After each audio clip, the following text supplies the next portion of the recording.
Πάρτε μια βαθιά ανάσα. Κάντε με ένα α.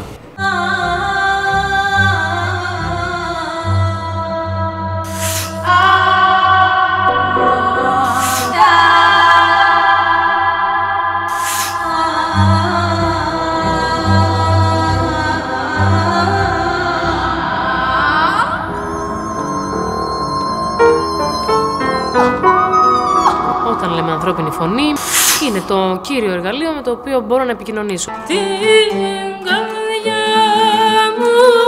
Είτε τραγουδώντας είτε μιλώντας. Είτε λες λέξεις.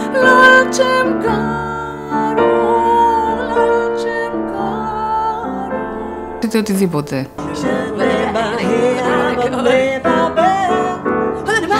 Δηλαδή γεννιέσαι με ένα όργανο που σε βοηθάει να επικοινωνήσεις. Έχουμε δύο φωνητικές χορδές, οι οποίες ανοιγοκλίνουν και παράγει τη φωνή. Σε μία γυναίκα αυτές οι χορδές ανοιγοκλίνουν περίπου 200 φορές το δευτερόλεπτο, σε έναν άντρα 80 με 120 φορές το δευτερόλεπτο.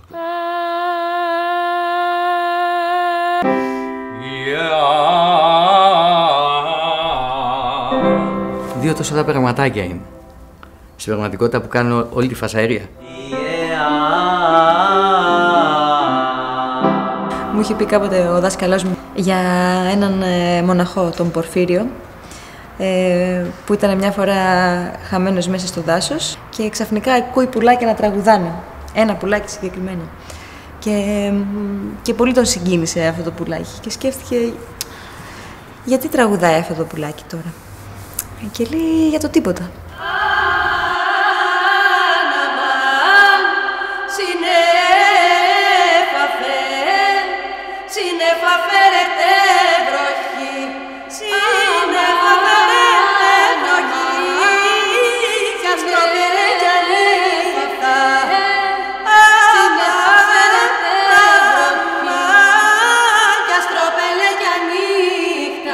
Είναι κυρίως μεταφυσικό φαινόμενο και πάρα πολύ άμεσα συνδεδεμένο με την ουσία της ύπαρξης του καθενός. Έχουμε και μια ψυχή, έχουμε και έναν εσωτερικό κόσμο, έχουμε κάποια δικά μας πράγματα. Όχι αμάν και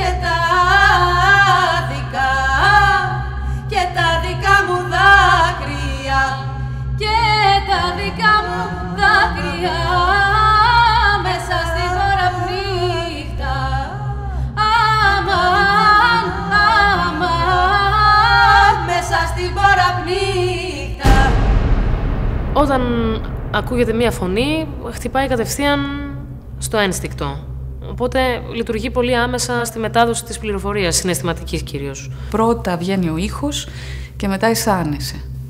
Και λέω για δες, πώς γίνεται αυτό. Δεν έχω καμία πρόθεση εκ των προτέρων και φτιάχνεται το πράγμα και μετά ακολουθεί το συναίσθημα και το συναίσθημα φέρει έναν άλλο ήχο. Όχι αμάν, μέσα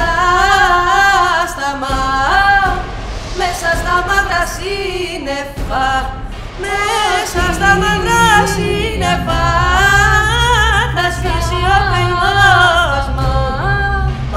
Όχι αμάν, θα σβήσει ο καημός μου. Οποιαδήποτε ψυχολογική ή ψυχική μετάπτωση μας δημιουργεί δυσκολία στο να βγάλουμε τον ήχο ή μας διευκολύνει. Όχι αμάν, βροχή και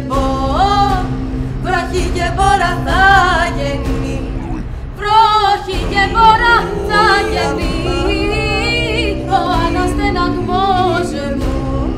Αμάν, αμάν, ο αναστεναγμός μου.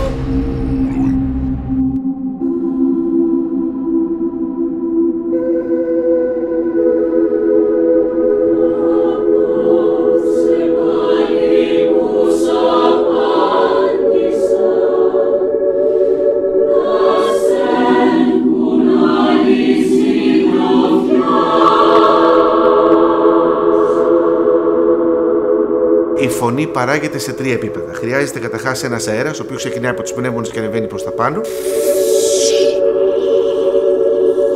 Στο επίπεδο του λάρυγγα υπάρχουν 2 φωνητικές χορδές, οι οποίες ανοιγοκλίνοντας σταματάνε τον αέρα και δημιουργούν ένα κύματα αέρα, τα οποία διαμορφώνονται στην πάνω από το λάρυγγα περιοχή.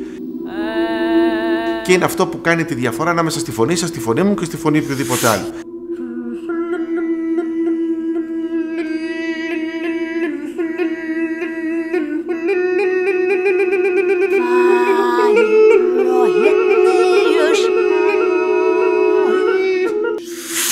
Είναι όλο το κορμί, δεν γίνεται, δηλαδή δεν είναι μόνο φωνητικές χορδές.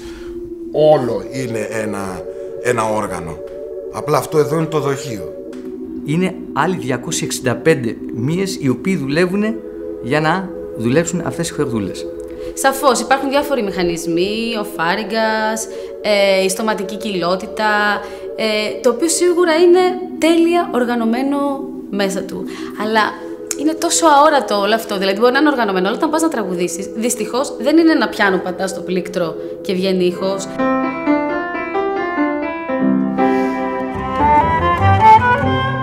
Και το βλέπεις, είναι το βιολί, η φωνή είναι αόρατη.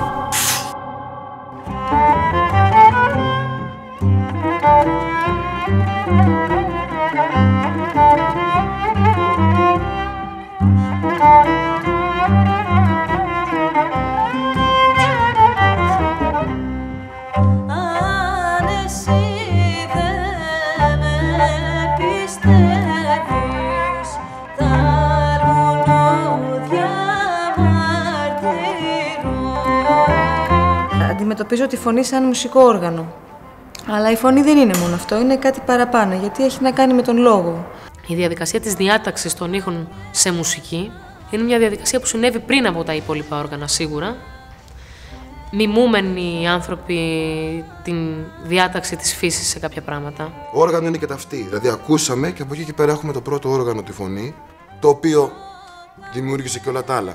Σίγουρα όλα τα πνευστά έχουν δημιουργηθεί για να μπορέσουν να αντιγράψουν τη φωνή. Έχουν πει κάποιοι ότι τα όργανα, ας πούμε, τα μουσικά είναι μεταγενέστερα και ότι μιμούνται τις φωνές. Εγώ πάντα αυτό νόμιζα, δηλαδή. Έλεγα, πω, για δες πως τραγουδάει σαν κλαρίνο.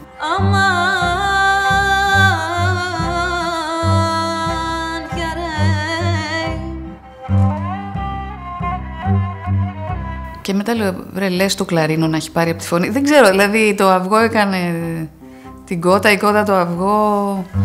Τ' άστρο που βγαίνει την αυγή, αμάν.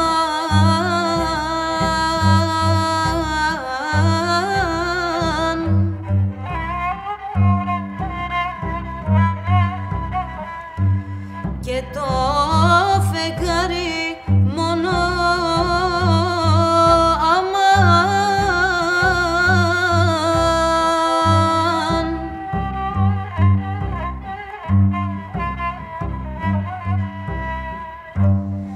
αυτά τα δυο γνωρίζουνε αμάν,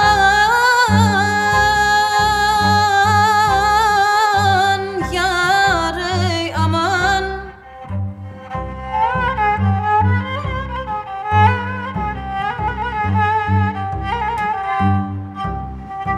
Τον δικό μου πόνο αμάν, για ρε αμάν, για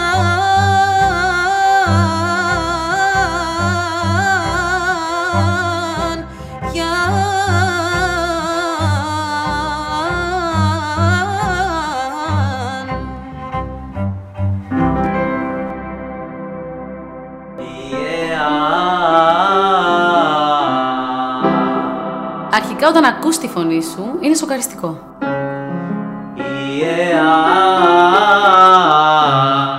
Δηλαδή είναι πάρα πολύ δύσκολο να την ακούς ηχογραφημένη την πρώτη φορά. Νομίζω όλοι το έχουμε περάσει το μαρτύριο του να κάποιος κατά λάθος να σε ηχογραφεί και να σου παίρνει πίσω την ηχογράφηση και θες να πηδήξεις από τον μπαλκόνι.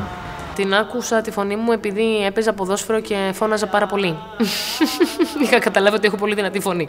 Όταν κάποιος μαθαίνει πώς να τραγουδάει μπροστά σε κόσμο, μαθαίνει για πολλά χρόνια και μάλλον αυτό τον συνοδεύει, ίσως και ποτέ δεν τον εγκαταλείπει αυτή η αίσθηση, να ισορροπεί αυτό που ακούει από μέσα, γιατί το ηχείο είναι πολύ διαφορετικό όταν φωνείς, ακούς τη φωνή σου από μέσα, από το κρανίο σου. Μέσω των οστών μεταφέρεται η δόνηση στον εγκέφαλο. Και αυτό είναι που μας κάνει να μην αναγνωρίζουμε τη φωνή μας όταν την ακούμε ηχογραφημένη, γιατί ακούς τη φωνή σου, όταν την ακούς ηχογραφημένη την ακούς μονάχα απ' έξω. Λείπει δηλαδή το στέρεο, η γραμμή που ακούγεται από μέσα.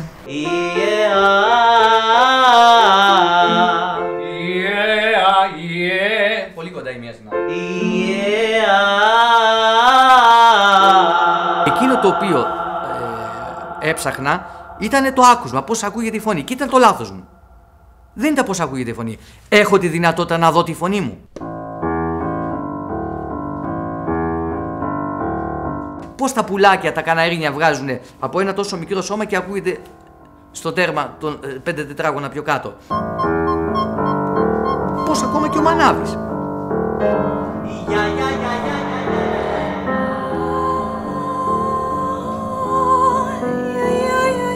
Το παιδί λέει όταν γεννιέται και κλαίει, το κλάμα του είναι μπροστά, η φωνή δεν βραχνιάζει ποτέ. Τα παιδιά δεν βραχνιάζουν. Μα είναι η φωνή του όπως πρέπει να είναι. Δώσε μου αυτό! Φωνάζουν έτσι. Από το κλάμα και μετά.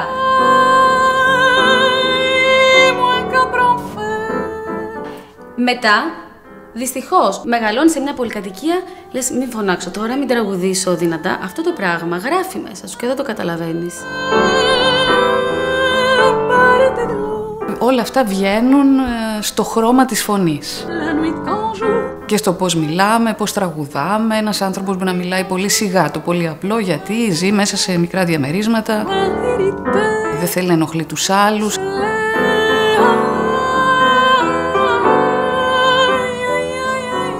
Αλλιώς μιλάνε οι άνθρωποι στο χωριό, που πρέπει να τους ακούσουν μακριά.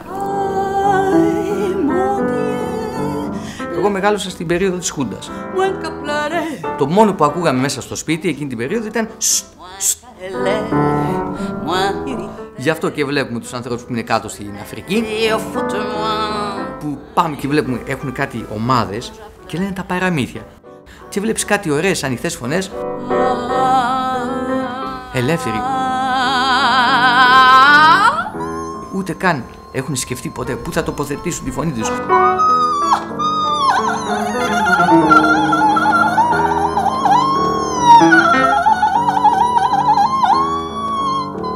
Ούτε αυτούς τους ανθρώπους τους ζηλεύεις με την καλή έννοια, διότι δεν έχουν όλα αυτά τα μπλεξίματα που έχουμε εμείς. Εδώ, μέσα στην πόλη, μας έχει φάει η πόλη.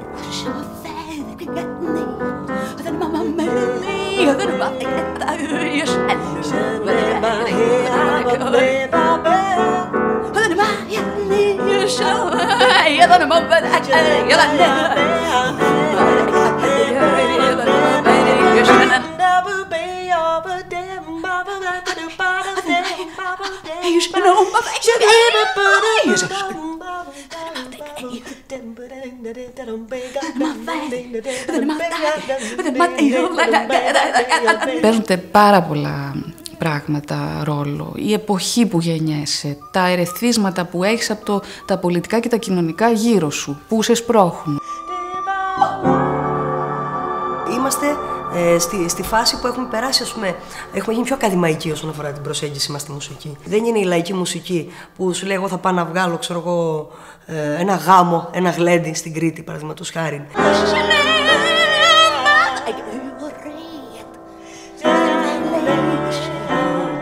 Αν πάρεις την πιο απλή μελωδία και την παίξεις ένα όργανο, χωρίς λόγια, χωρίς τίποτα, την τραγουδήσει η φωνή, απλώς αποκτάει μια αμεσότητα που κανένα όργανο δεν μπορεί να την έχει. Έχουμε το μικρόφωνο τώρα, που οπωσδήποτε μας δίνει πάρα πολλές δυνατότητες. Μας δίνει τη δυνατότητα επίσης να περάσουμε στον κόσμο ακόμα και τον ψίθυρο, που παλιά δεν μπορούσαμε. Η κοινωνική ζωή ήταν αλλιώς. Οι άνθρωποι γράφανε διαφορετικά. Γλεντούσαν διαφορετικά. Γλεντούσαν καταρχήν, να ξεκινήσουμε με αυτό. Οι ομάδες ήταν λίγο πιο ορισμένες, οπότε κάποιοι άνθρωποι είχαν λίγο πιο πολλά κοινά να μοιραστούν με κάποιους άλλους ανθρώπους. Τώρα ναι, το να κάθεσαι και να ακούς και να μην συμμετέχεις είναι μια άλλη διαδικασία. Αλλά αυτό έχει να κάνει με τον τρόπο που διασκεδάζουμε. Δηλαδή, εάν μαζεύονται οι άνθρωποι στα σπίτια και τραγουδάνε, είναι άλλο πράγμα. Ο καθένας τραγουδάει για το δικό του λόγο. Ο άλλος μπορεί να τραγουδάει για την έκθεση, γιατί παίρνει ικανοποίηση από την έκθεση. Για άλλον η έκθεση είναι ένα μαρτύριο, οπότε τραγουδάει παρόλο που χρειάζεται να εκτίθεται. Και κάποιοι τραγουδάνε και δεν το καταλαβαίνουν καν ότι τραγουδάνε. Έχει να κάνει με το όλο. Και το τραγούδι που διαλέγεις, γιατί διαλέγεις αυτό και δεν διαλέγεις το άλλο, σίγουρα έχει να κάνει με το πώς είμαστε. Τι αναμνήσεις έχουμε, τι θα θέλαμε, πώς είμαστε φτιαγμένοι. Η γιαγιούλα μου τραγουδούσε με φοβισμένη φωνή και εσωστρεφή και πολύ γλυκιά, γιατί μου έλεγε ένα τραγούδι για ένα γυλαικάκι που είχε ράψει γιατί ήταν μοδίστρα. Στην πορεία αυτό που προσπάθησα να μιμηθώ ήταν οι αμανατζίδες του χωριού μου, γιατί επειδή είμαι από την Τζιά, στα γλέντια πάντα ερχόταν εκείνη η στιγμή που αφού έχουν πιει πάρα πολύ και έχουν γελάσει και έχουν χορέψει και ερχόταν εκείνη η στιγμή που θέλουν να κλάψουν οι άνθρωποι.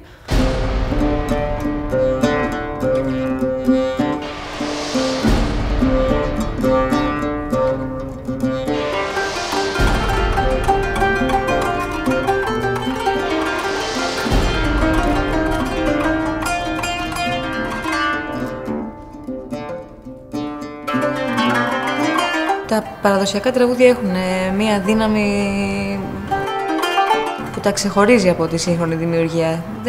Δεν τα βάζω στη ζυγαριά να ζυγίσω ότι είναι πιο βαρύ. Έχουν μία ποιότητα διαφορετική.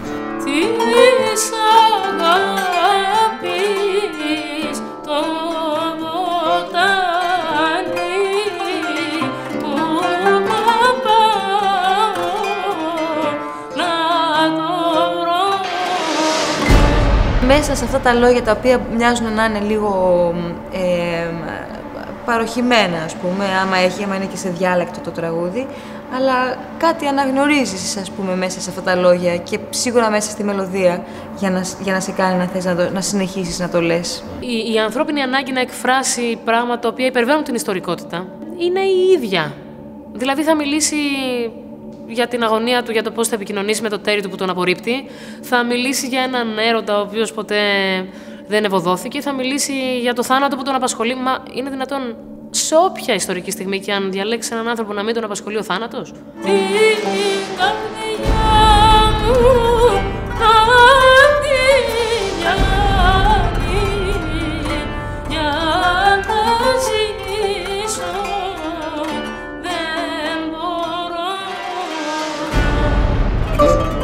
Θεωρώ ότι το πιο σημαντικό απ' όλα είναι η διάθεση πειραματισμού. Η διάθεση πειραματισμού που δεν έχει να κάνει πάντα με ένα μοντέλο πειραματισμού, ας πούμε, τι κάνω τώρα ακροβατικά με τη φωνή μου, έχει να κάνει κυρίως με ψυχικό πειραματισμό, ο οποίος όσο περισσότερο προχωράς και σου ανοίγεται το απέραντο αυτό ποτάμι της μουσικής, στην προκειμένη περίπτωση, τόσο περισσότερα διαφορετικά μεταξύ τους πράγματα έρχονται. Βλέπω δηλαδή τους θείους μου που είναι μεγάλοι άνθρωποι και ρίχνουν ένα τραγούδι όταν μαζεύονται στις παρέες τους και είναι όλοι καλήφωνοι και τη βρίσκουν τόσο πολύ και στο αυτοκίνητο μέσα. Πηγαίνουν το αυτοκίνητο και τραγουδάνε και πρώτη, δεύτερη φωνή και λέω δες τώρα πόσο το χαίρονται. Ναι, το έχουμε χάσει κάπως αυτό. Mnogo τα πένε, mnogo τα πίενε. Πολύ να τραγουδάς, πολύ να πίνεις.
Χατζηδάκης έλεγε ότι άμα θες να γίνεις καλός τραγουδιστής, να πηγαίνεις στα θέατρα, να διαβάζεις, να πηγαίνεις στα μουσεία. Δηλαδή είναι ένα σύνολο πραγμάτων.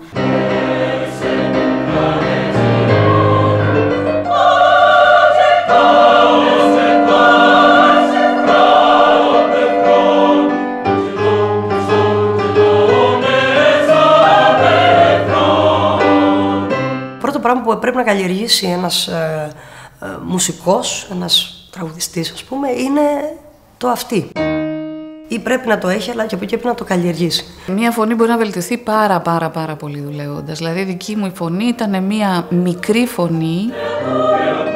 Έφτανε λίγο ψηλά, λίγο χαμηλά, ίσια. Και είχε ένα ενδιαφέρον χρώμα. Προφανώς ενδιαφέρον, γιατί γι' αυτό το λόγο ξεκίνησε. Είναι κάτι που είναι απόλυτα εκπαιδεύσιμο. Η ιδανική φωνή είναι αυτή που σου επιτρέπει να κάνεις αυτά που θέλεις σε βάθος χρόνου με πολύ καλή ποιότητα. Δεν είναι η φωνή που για κάποια χρόνια είναι καταπληκτική και μετά εξαφανίζεται και καταστρέφεται. Χρειάζεται μελέτη και χρειάζεσαι πάντα χρειάζεσαι πολύ συχνά έναν εξωτερικό παρατηρητή.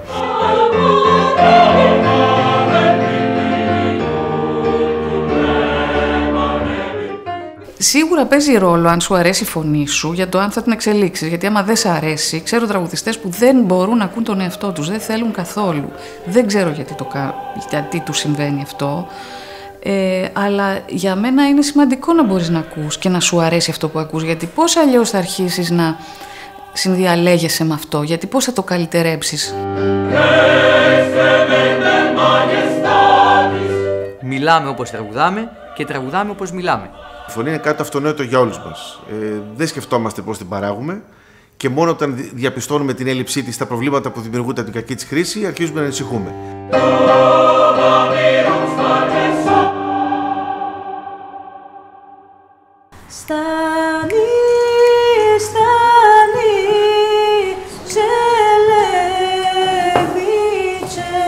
Δεν πρέπει να αφήνει ειδικά ο επαγγελματίας τον εαυτό του να πέσει.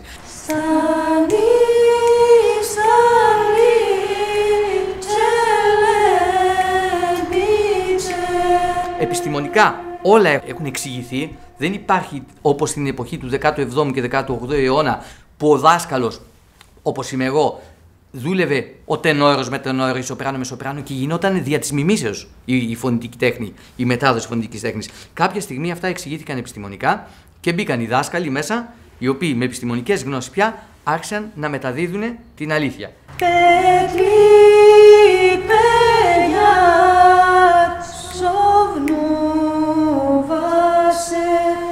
Και με το μάθημα αρχίζει και ανεβαίνει, κάνεις βιμπράτο, μαθαίνεις να την κάνεις πιο δυνατή.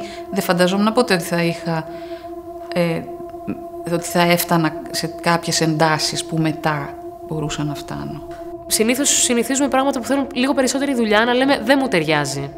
Είναι λίγο βολικό να το λες αυτό. Εγώ θεωρώ ότι πράγματα, μάλλον ρεπερτόρια στα οποία μπορείς ερμηνευτικά να βρεις τον εαυτό σου μέσα, μπορείς να σκεφτείς το ρόλο σου δηλαδή, τότε μπορείς και να τα τραγουδήσεις καλά. Η βασική παιδεία της φωνής, όλα αυτά μας οδηγούν σε μία βελτίωση της τεχνικής που λέμε. Η επιλογή που θα κάνει κάποιος, σε ποιο τομέα δηλαδή, με ποιον τομέα θα ασχοληθεί, είναι καθαρά προσωπικό. Αυτό που λέμε τοποθέτηση φωνής ή αν θέλετε αντίχηση, έχει να κάνει με το πού μπορώ να διοχετεύσω τον ήχο μου και να τον ενισχύσω.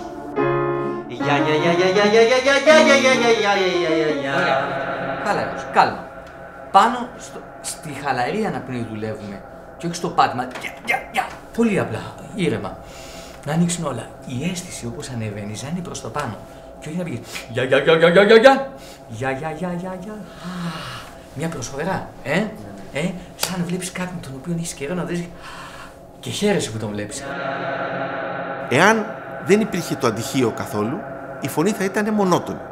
Εγώ όμως μπορώ να πανεύω σαν άνθρωπος, σαν όργανο φωνητικό στο αντιχείο μου και με την κατάλληλη τοποθέτηση της γλώσσας, των δοντιών, τα μάγουλα, το λάρικα, το φάρικα, την υπερόα, να διοχετεύσω τον αέρα σε διάφορες κοιλότητες του προσώπου, όπου εκεί ενισχύονται. Άλλες συχνότητες χάνονται και άλλες ενισχύονται.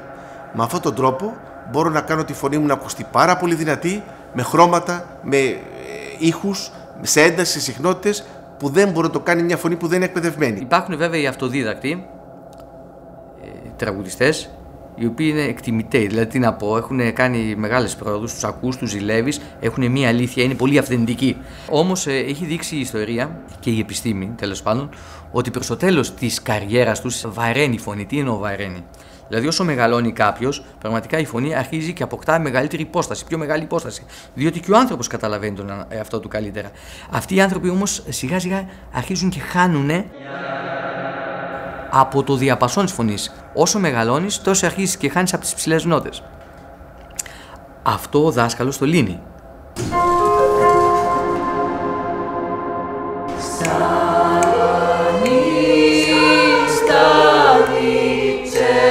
Χθες ήμουνα στο μοναστηράκι και ξαφνικά ήταν 3 παιδάκια, τσιγκανάκια, και τραγουδάγανε, ειδικά ο ένας, εξαιρετικά. Μάλιστα έλεγε την πριγκιπέσα.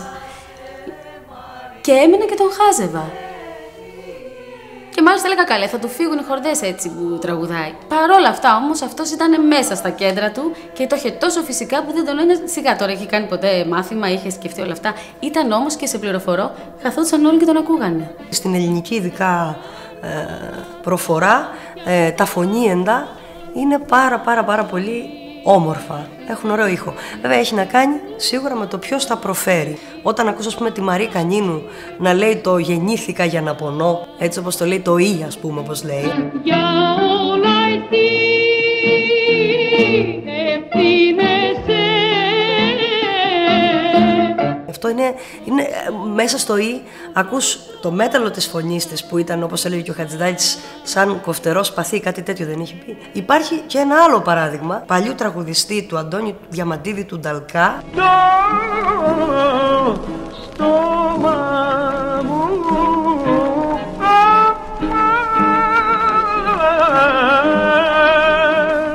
Ο οποίος όταν τραγουδούσε ήταν μια χαρά, άρθρωνε καθαρά.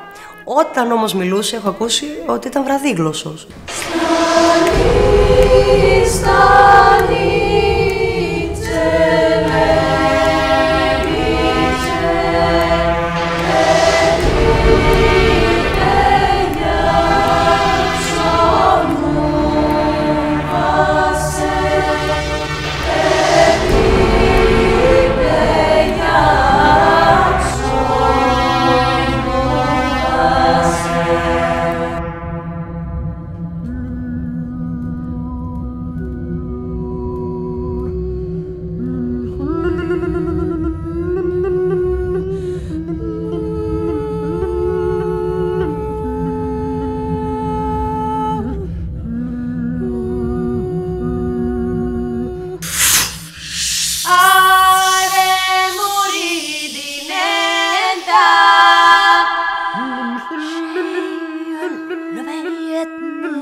Αυτό που πάρα πολύ με βοήθησε ήταν η πολύτιμη εμπειρία από τη συμμετοχή μου σε ένα φωνητικό ακαπέλα γυναικείο σχήμα, τις Ανάδες, που αυτό για μένα υπήρξε σταθμός στην ανασχόληση με τη φωνή μου. Άσπρο βαστάτο πέτο, μαύρε βαστάτε σάλε, σταυρί κουλόρ μάρε, την κουνταδιού νυφτή. Κάθε φωνή λειτουργούσε ως ένα μουσικό όργανο και όχι ως τραγουδιστής μπροστά, front τραγουδίστρια.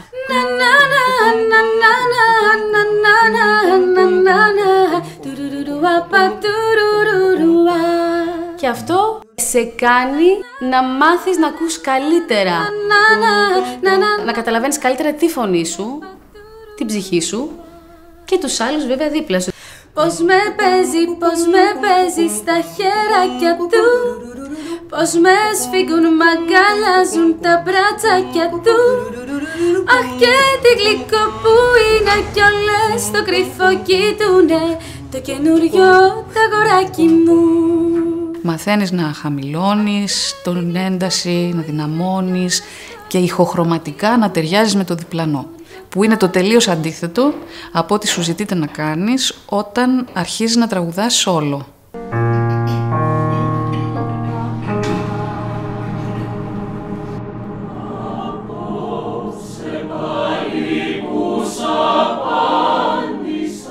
Όταν είναι κάποιος μόνος του, μπορεί να τραγουδάει όπως θέλει, όπου θέλει, όταν θέλει. Όταν είναι κάποιοι παραπάνω από ένας, τότε χρειάζεται να είναι σαν ένας. Να σε έχουν άλλοι συντροφιά τους, για εκείνους να έχεις τα χαμόγελα, τη χάρη σου όλη δικιά τους. Κι εγώ να στέκω εδώ παράμερα. Είναι αυτό που λέμε ότι ένας θα πάρει από τον άλλον, εννοείται ότι πρέπει να τραγουδά σωστά. Να έχεις αίσθηση ρυθμού, μελωδίας, να έχεις τονικότητα, γιατί ένα αγκαθάκι, όπως λέμε, να έχεις, είναι σαν τη μύγα μες στο γάλα. Το φωνητικό σύνολο, η χοροδία είναι ένα μαγικό πράγμα. Γιατί είναι παραπάνω από το άθροισμα των ατόμων. Τραγουδάς και εκείνη τη στιγμή που τραγουδάς είναι σαν να ανοίγεις το στόμα σου και ακούγονται 10 φωνές μαζί. Το ομαδικό παιχνίδι είναι πάντα θεμιτό. Είναι το καλύτερο. Δηλαδή, και όχι μόνο για τη φωνή, για όλα. Δηλαδή, άλλο να είσαι μόνος σου, εντάξει. Αλλά η μουσική είναι ομαδικό παιχνίδι, δεν είναι ομαδικό παιχνίδι, ας πούμε. Δηλαδή, είναι σαν να λέμε όλες οι μουσες μαζί. Μόνο και μόνο ότι υπάρχει αυτή η αλληλεπίδραση ανάμεσα σε αυτούς που συμμετέχουν σε μια τέτοια ομάδα, μόνο και μόνο ότι συμπάσχουν, οι πρόβες, ας πούμε, είναι πάρα πολλές, διότι είναι δύσκολο πράγμα να κουρδίσουν όχι μόνο μουσικά, δηλαδή οι τόνοι, ας πούμε, έτσι, τα τεχνικά χαρακτηριστικά, αλλά πρέπει να κουρδίσουν οι ψυχές.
Όταν βγαίνεις μόνος σου να τραγουδήσεις, σου ζητάνε ακριβώς το αντίθετο. Εκεί που η φωνή δεν πρέπει να είναι ίσια, χωρίς βιμπράτο, το βιμπράτο είναι αυτό το...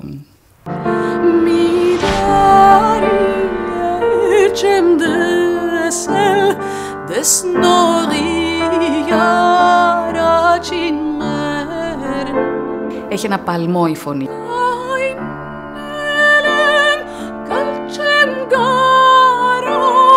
Για να ταιριάξει τη φωνή σου με το διπλανό είναι καλό να μην έχει αυτό τον παλμό, γιατί αρχίζει μετά και αρχίζουν οι παραφωνίες. Όταν είσαι μόνος σου, αντίθετα, αυτό πρέπει να μπορείς να το εκμεταλλευτείς.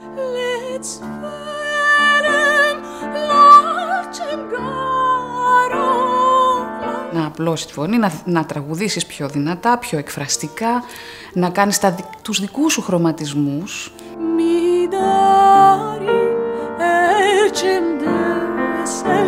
Που θα εκφράσουν τα λόγια, κάτι που δεν υπήρχε στη χοροδία μέσα αυτό. Δηλαδή η έκφραση βγαίνει από το σύνολο, όχι από σένα.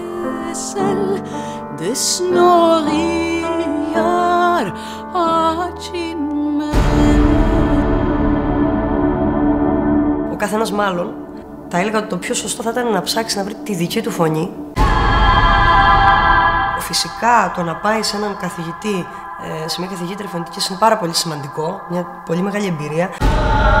Ο καθένας πρέπει νομίζω να βρει και να είναι ευχαριστημένος με την προσωπική του φωνή, ας το πούμε έτσι.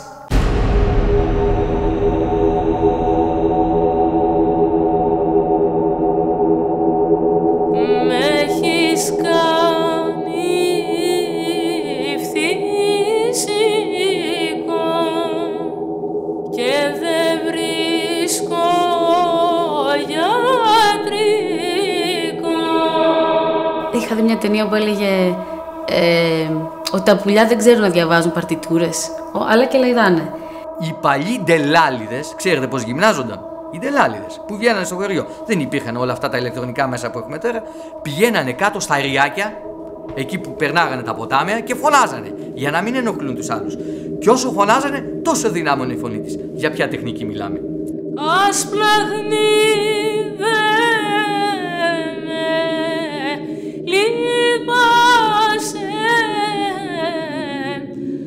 Πως για σένα θα χαθώ. Σαφώς θέλω να είναι ξεκούραστη η φωνή μου, να είμαι σε φόρμα, να είμαι τεχνικά άρτια, να είμαι, συγκεντρωμένη. Όμως, τελικά αυτό που έχω παρατηρήσει είναι ότι όταν είμαι πιο συγκεντρωμένη στην ομάδα και στο σύνολο, ο κόσμος, χωρίς να το καταλαβαίνει, είναι λίγο πιο μεταφυσικό. Του περνάει κάτω το συναίσθημά σου. Και η μελέτη της φωνής είναι ένας συνδυασμός και γνώσης και αθωότητας. Τελικά εγώ εκεί έχω καταλήξει. Πρέπει να βρεις τα δικά σου μέσα, τα τελείως προσωπικά, είναι άλλο πράγμα και είναι δύσκολο το να μάθεις ότι είσαι ένας και δεν πρέπει να είσαι μαζί με τους άλλους αναγκαστικά. Δώσ' μου πίσω τα λουλούδια, αχ, δώσ' μου πίσω τα φιλιά, για να τα φιλώ να γιάνει η φτωχή η καρδιά.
Τέλεια φωνή, δεν ξέρω αν υπάρχει τέλεια φωνή.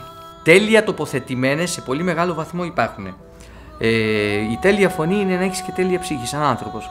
Έχει να κάνει κυρίως με το τι σε εκφράζει, τι σου μιλάει, τι σου μεταδίδει συναίσθημα και τι όχι. Ανάλογα το μουσικό είδος δημιουργούνται, ας πούμε, ιστορικά κάπως δημιουργούνται κάποια κριτήρια. Δηλαδή ότι αν ακούσεις έναν οπερατικό τραγουδιστή να τραγουδάει ρεμπέτικα, θα πεις αυτός δεν είναι καλός. Οι πιο ατελείς. Εμένα μου αρέσουν οι ανθρώπινες φωνές. Αυτή που έχει όλο το σώμα μέσα. Ψυχή που δεν αγάπησε. Όλη την πορεία της φωνής μέχρι να βγει. Εγώ νομίζω ότι το πιο θεϊκό που υπάρχει είναι το αυτή. Δηλαδή Ίσως μια θεϊκή φωνή μπορεί να την αντιληφθεί μόνο ένα θεϊκό αυτί. Ποτέ δεν θα έλεγα τέλεια φωνή εγώ. Συνήθως λέω αυτή που με αγγίζει, με συγκινεί. Με την τεχνική στην υπηρεσία της έκφρασης. Αυτές είναι οι φωνές που με συναρπάζουν. Κι ούτε το πόνο ξέρει, νομίζει ότι ευτυχεί, μα μόνο υποφέρει αμανάχα.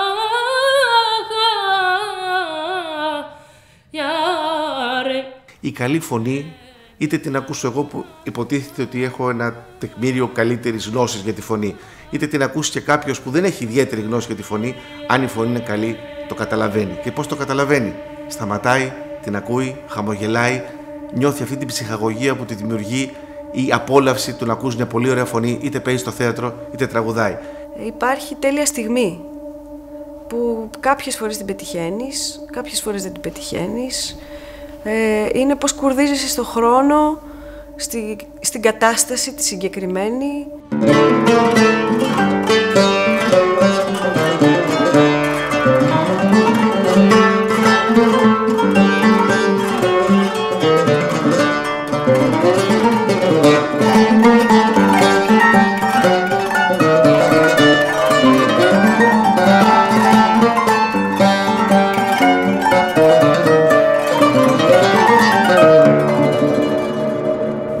Δεν είναι μόνο το ένα «α» που θα βγάλεις. Είναι πώς θα κινηθείς γενικά στον χώρο που είσαι, που βρίσκεσαι.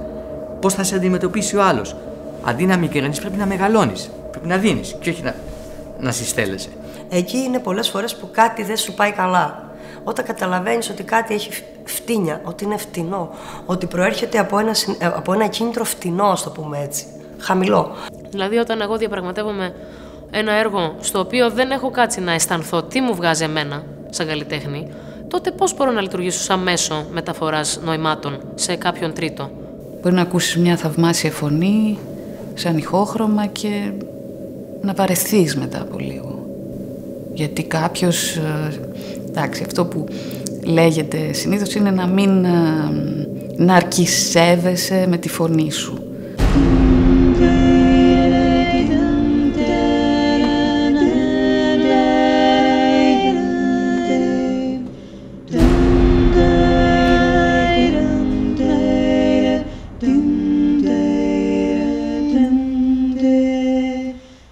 Ο άλλος έχει σηκωθεί από το κρεβάτι του, από τον καναπέ του, από το ωραίο του σπιτάκι, για να έρθει να ακούσει κάτι. Όχι για να έρθει να δει πόσο ωραία είναι η φωνή σου ή πόσο ωραία περνάτε εσείς εκεί πάνω. Πρέπει να παίξει κανείς με το πόσο ταυτίζεται με το ρόλο που ερμηνεύει, με τα λόγια δηλαδή που ερμηνεύει και πόσο αποστασιοποιημένος είναι. Γιατί σε αυτό το παιχνίδι δεν είσαι μόνος, υπάρχει και ο θεατής. Οπότε τι θέλεις να κάνεις? Θες να πεις ένα τραγούδι που ο θεατής θα καταλάβει ότι είναι για σένα μόνο, αποκλειστικά για σένα και μιλάς για τον πόνο σου, ή θες να αφήσεις και μια χαραμάδα για να μπορέσει να νιώσει ο ακροατής ότι μπορεί ίσως να μιλάς και για τη δικιά του την ιστορία?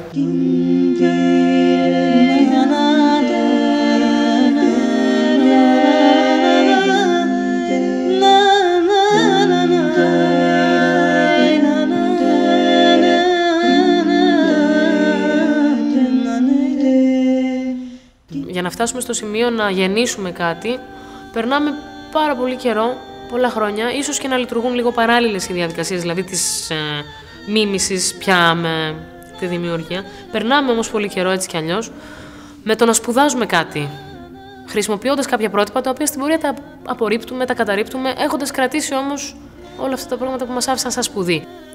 Κρατιούνται τα στοιχεία που εσένα σε έχουν βοηθήσει να εκφραστείς καλύτερα και φεύγουν όσο γίνεται τα στοιχεία αυτά που είναι φως φανάρι ότι εσύ έχεις μιμηθεί την Τζοάν Μπαέζ, ας πούμε, ή δεν ξέρω. Αυτή είναι η πρωτογενής μίμηση. Μετά υπάρχει και η πιο δημιουργική μίμηση που αρχίζεις και αφαιρείς και προσπαθείς να μιμηθείς την ατμόσφαιρα και τη διάθεση, όχι ακριβώς τις νότες, αλλά τι είναι αυτό που πρέπει να υποθεί. Όταν έχεις κάτι να αντιπροτείνεις στα πρότυπά σου, τα οποία είναι πάρα πολύ ωραία γιατί σε έχουν μάθει, είναι οι δάσκαλοι σου και είναι πολλοί και ετερόκλητοι και σημαντικοί, αλλά στην ουσία ο μόνος τρόπος να μπορέσεις να αντιληφθείς ποια είναι η επιρροή των προτύπων σου είναι να προσπαθήσεις τα πρότυπα αυτά να τα ανατρέψεις.